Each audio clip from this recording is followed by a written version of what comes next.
Hey friends, Todd Chipman here, Dean of Graduate Studies, Associate Professor of Biblical Studies at Midwestern Baptist Theological Seminary, teaching pastor at the Masters Community Church. Here we are, summer 2025, end of July 2025. John Barclay, University of Durham, turned 67, provides us an opportunity to think about his remarkable book, Paul and the Gift. I don't know in my lifetime if I've seen a book that has such a splash in changing a conversation. So we have the new perspective on Paul and its progress. And then in 2015, John Barclay publishes Paul and the Gift. And it seemed to silence the storm of the new perspective on Paul. Not that it was necessarily all bad. Many insights from scholars looking at Paul and noticing the sociological situation of Paul, and that's very different from Luther's sociological situation and providing us nuance and framework.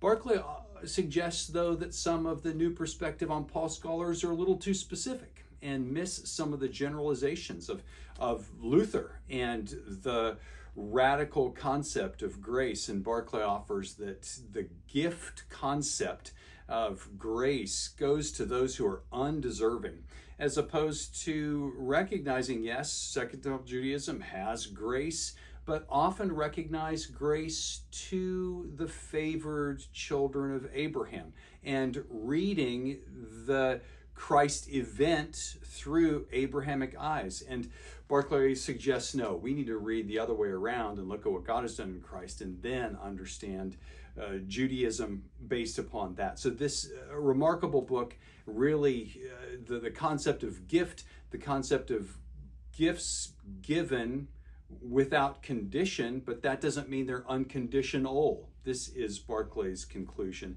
that gift is unconditioned, but the recipient often has a reciprocity upon them, and there are social dynamics and responses to that, and we see that in Paul as well. Those who receive a gift, certainly they're obligated to return some kind of measure, and this is understood in giving one's life to the Lord and following after him.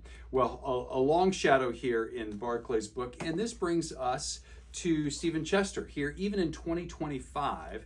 So 10 years later, Chester had written in 2017, Reading Paul with the Reformers. Here in 2025, we have a smaller volume that catches us up on the major arguments, but gives Chester more time to interact with Barclay's work, and you can see the flow of scholarship, even from new perspective folks who've written after Barclay into this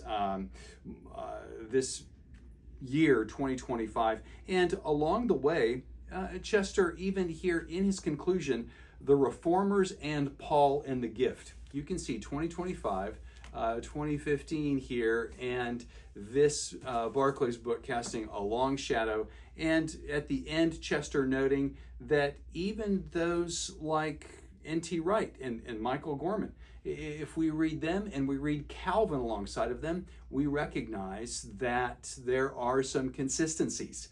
And even John Calvin, in his day, writing some of the same ideas about God's grace. And this is very helpful. Let me just conclude here with what Chester notes as we think about Barclay's book here. We conclude with Calvin's interpretation of Paul's discussion of the faith of Abraham exhibits the same strengths as those found in the work of important recent interpreters like Wright and Gorman. This is some of the conclusion that Chester offers in toward hearing all of Paul. So we can think about the new perspective, walking some old paths, and here at Barclay's birthday, we recognize what he has done in this great book. For more information on book chats, go to biblicalstudiestoday.com. For more information on biblical studies courses, visit mbts.edu. See you next time.